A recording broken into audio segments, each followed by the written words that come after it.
Hello YouTube, Sam here from youtube.com/onlivegamer for the new Boston, and in this tutorial we're going to be talking about open file dialogues.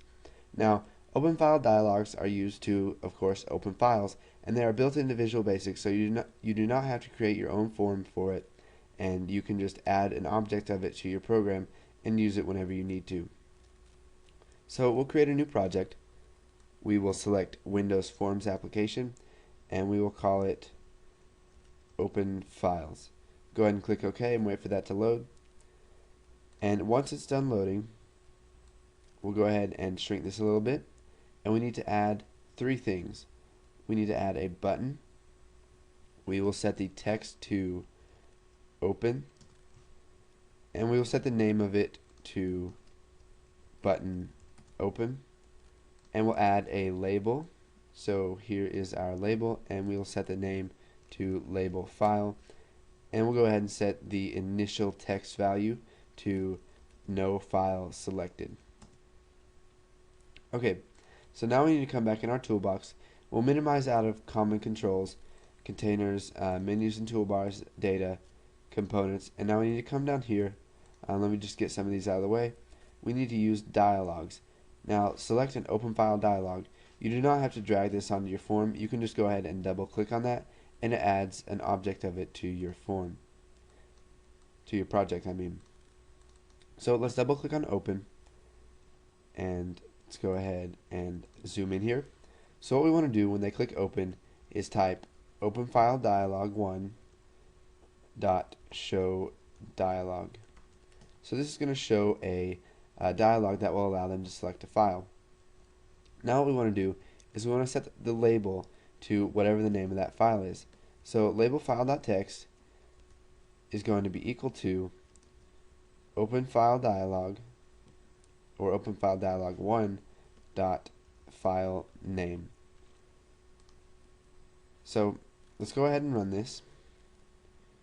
You can see here we got our form 1, and when we click open, it opens a file open file dialog for us.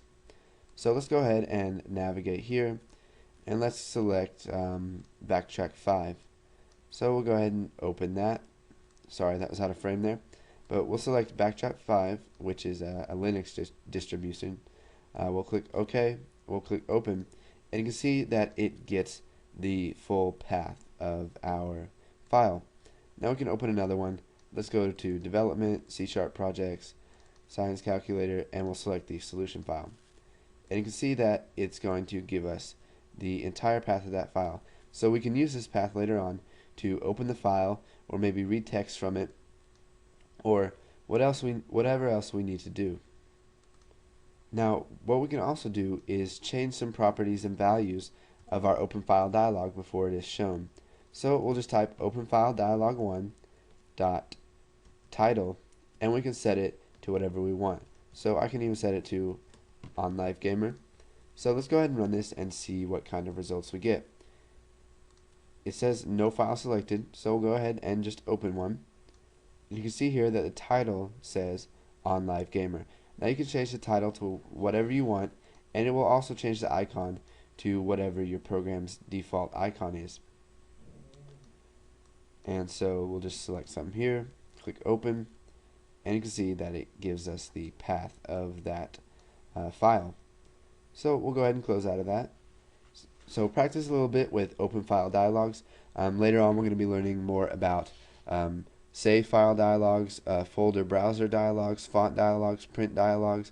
There's a whole bunch of stuff built into Visual Basic that makes it easy for you to open files, print stuff, whatever you need to do without having to waste time coding for that, and you can focus on what your program is really supposed to do. So like I said, practice this a little bit, change some attributes of your open file dialog. Then once you've got that down, go ahead and move on to the next tutorial.